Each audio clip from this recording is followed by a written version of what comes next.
featured speaker, Toss Cabana. And I want to give a shout out to his mom, Anna. Thank you.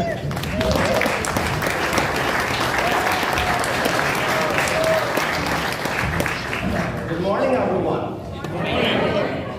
It's a pleasure to be here in front of you to speak, and thanks to 2nd Congressional District Chairman Billy Johnson for inviting me to share my thoughts about immigration issues. Now, a lot of you in this room know me already, and to all those who don't know me yet, I will simply introduce myself by saying that I'm a proud American citizen.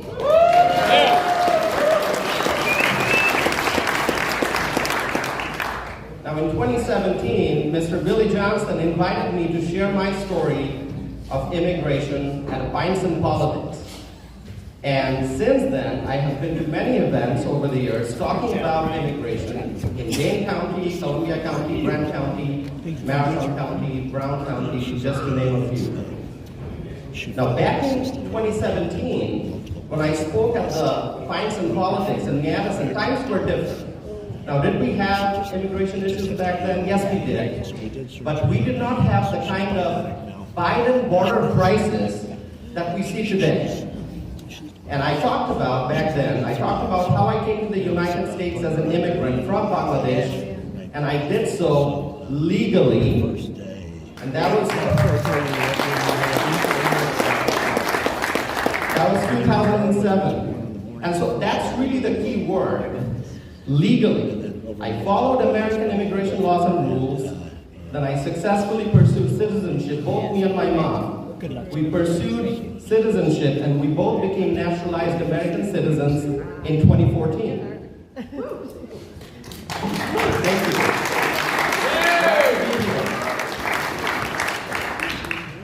So many Democrats out there, they accuse us meaning the conservatives, the Republicans, they accuse us of being anti-immigrant. Now, do I look like I'm anti-immigrant? Now, why do they accuse us of being anti-immigrant? Simply because we want border security. Yes. And we're not anti-immigrants. We want immigrants to come to the United States legally. Now, I always like to share some facts and figures to show how friendly we are to the immigrants who come to America by following immigration laws and rules. Every year, approximately 1 million foreign-born individuals get the permanent residency to live and work in America. Every year, approximately 1 million. These people go through background checks, they complete all necessary paperwork, and they are patient as they follow the process, and they respect the rule of law. And they are here legally. And then several hundreds of thousands of people become naturalized American citizens every year. And all of this data, it's available you can find it in a public document known as the Yearbook of Immigration Statistics. It's on the website of the Department of Homeland Security. So the reality is that we welcome legal immigrants. Those who come here, they pursue education, they seek professional opportunities, they work hard, they love America, and they pursue the American dream. And they stand for the American flag. But the scene at the southern border is different. There are foreign nationals who form caravans and they wave flags of foreign nations while heading towards our country. And they enter our country illegally, and that is unacceptable.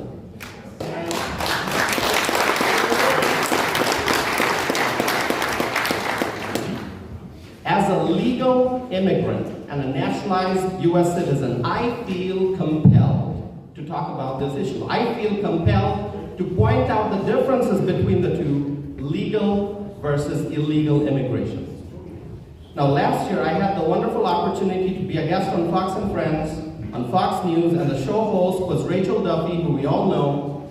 And during that live interview, I said that we cannot have two pathways to enter the United States, one legal, one illegal. Unfortunately, that's the situation right now.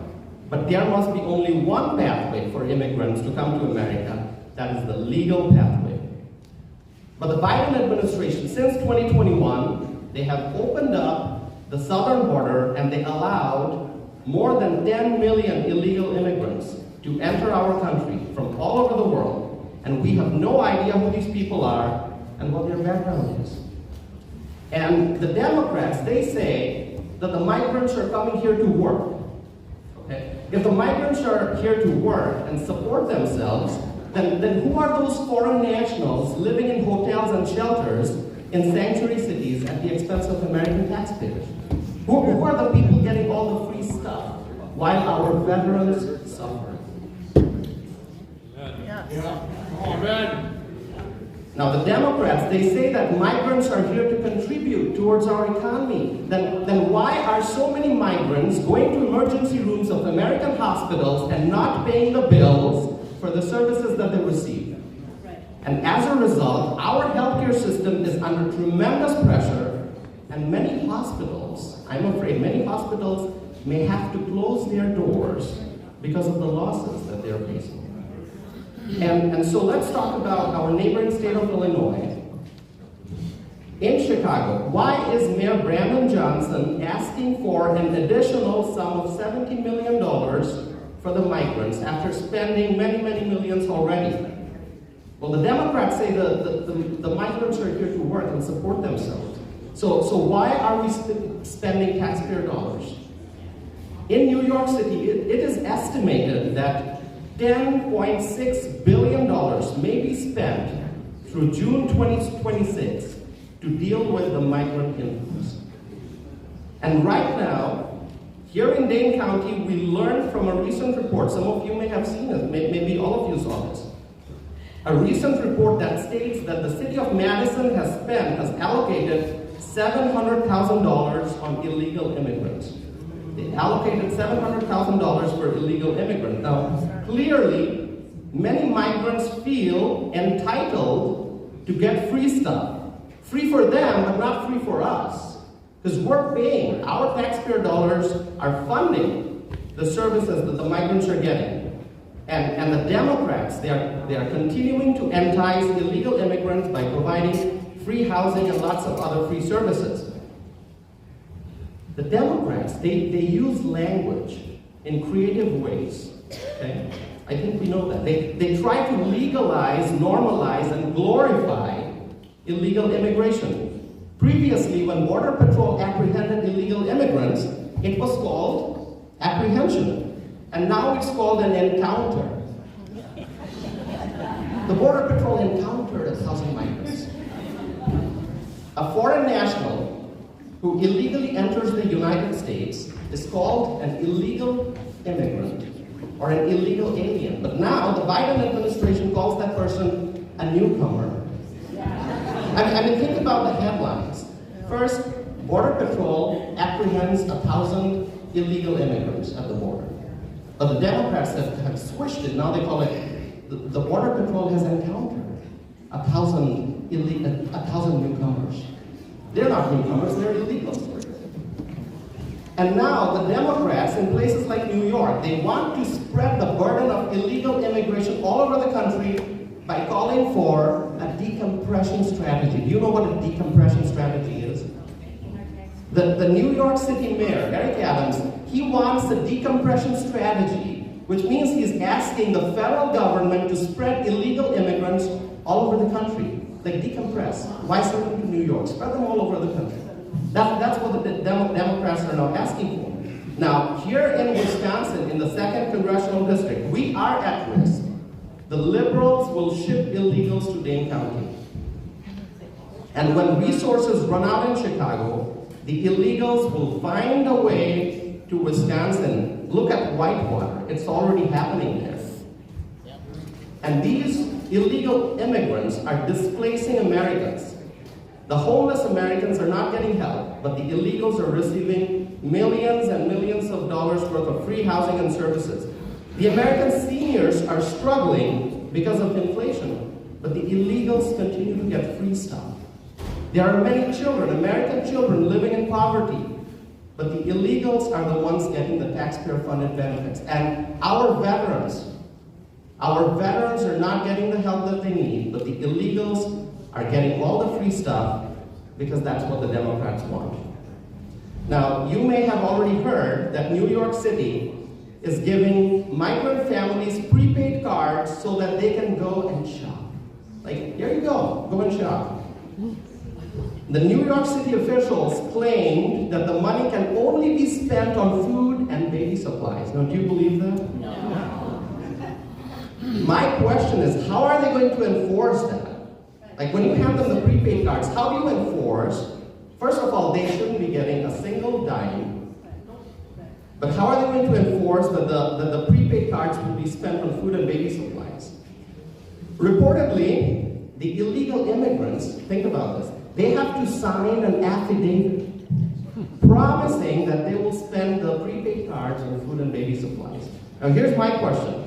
Do you think that illegal immigrants who violated our nation's immigration laws are going to follow the words written on an affidavit? Somebody mentioned to me they probably can't even read English, what's written on the affidavit. Then I said, well, in that case, I'm sure the Democrats are providing translation services paid for by American taxpayers. Now, Kathy Hochul, the governor of New York, proposed allocating $2.4 billion to pay for migrant housing, food, medical services, and also legal services. So as an American, if I need legal advice, I have to go to a lawyer and pay the lawyer out of pocket. But the Democrats want illegal immigrants to have access to lawyers paid for by American taxpayers. Free legal services. And you may have heard this, the city of Denver urged Americans to house migrants in their homes. Now that's an attack on our property rights. Now, did you hear about squatting? Yes. It's a crisis.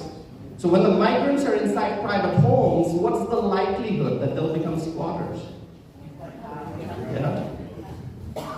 In California, a far-left politician introduced legislation to give taxpayer-funded government loans to illegal immigrants so that they can buy houses. The Democrats want illegal immigrants to steal our American dream. Now, illegal immigration is costing massive sums of taxpayer money, we know that. The city of Denver, for example, is looking at a budget deficit of $180 million.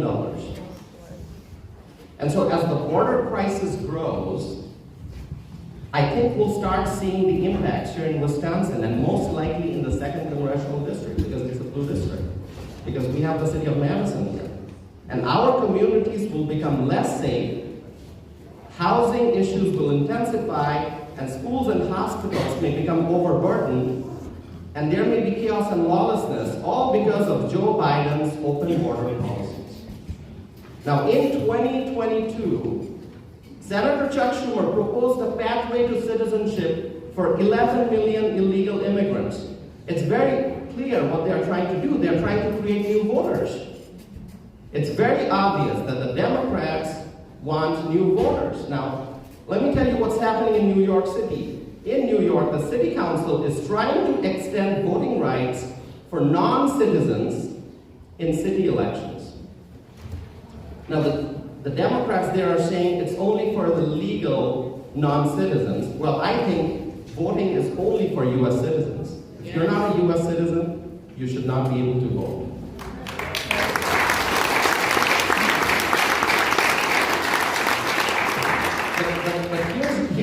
But here's the point that you have to know.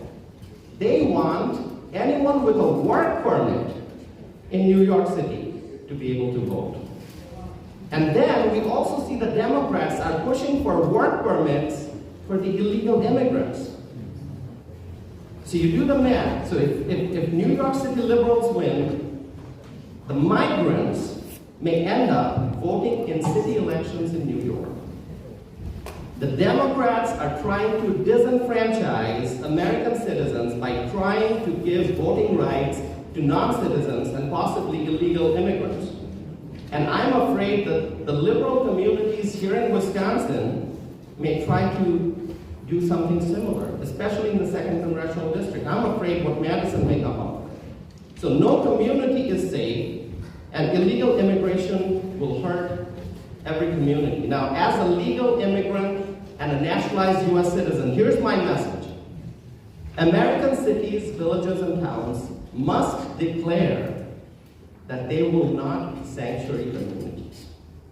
Proactively, American communities must declare that we have no place for illegal immigrants. I'll give you an example. So a couple months ago, El Paso County, this is not El Paso, Texas, El Paso County in Colorado found out that some illegal immigrants arrived in their community. Now these were most likely migrants from Denver, because Denver is giving migrants government-funded bus passes so that they can go and populate other areas. And so some illegals, they ended up in El Paso County in Colorado. And guess what the El Paso County Board of Commissioners did? They organized a press conference and declared that the county will not be a sanctuary for the illegals. And furthermore, that's what we need to do here in Wisconsin. Furthermore, the County Board of Commissioners asked all the nonprofits to refrain from helping illegals. They said, nonprofits, don't help these people because we have needs in our community. We're not going to help the illegals. And they said, don't invite this crisis. Because if you help the illegals, more will end up coming. So this is the kind of action that I think local leaders should take nationwide. And Aurora, Colorado City Council also passed a resolution stating that it has no intention of helping migrants who are transported to their community. And also another city in Colorado named Monument, and then Mesa County in Colorado, Garfield County, City of Montrose, Colorado Springs, all of these communities in Colorado, they declared that we're non-sanctuary for the illegals. And I believe that the same should happen all over the country. Now, I have been using my voice as much as I can and my words to encourage elected officials, mayors, city councilors, village board members, town board members, county board members, to proactively declare that the communities they represent will not be sanctuary for the illegals. Now, I say that don't wait for the illegals to show up, be proactive in making that declaration and send a message to the world that illegal immigrants have no room in our community. Now, I am hoping that Donald Trump wins the election. I'm praying for that.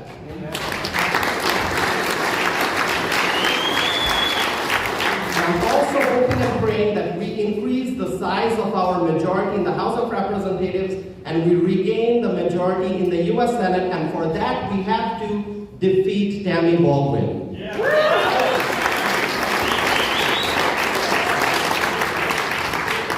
But November 2024 is still far away, and the new Congress will begin in January of 2025. But we need to take action now. So local elected officials in communities across the country must declare that we are non-sanctuary and that there's no place for illegal immigrants. Now, legal immigrants like myself are sick and tired of the border crisis and illegal immigration. We want border security, and many American citizens are sick and tired of seeing our tax dollars being spent on the migrants. So it's time to end illegal immigration, and so our local leaders must take action to declare that we are not sanctuary for the illegals. So my friends, thank you for letting me share my views. I appreciate the opportunity, I always do. And so I am very vocal. I exercise my First Amendment right through my writing, through my speech, and I talk about these issues. And we all have to be vocal, we all have to be fearless. And let's remember, we have to do what we can to help Donald Trump and to make America great again. Yeah. Thank you.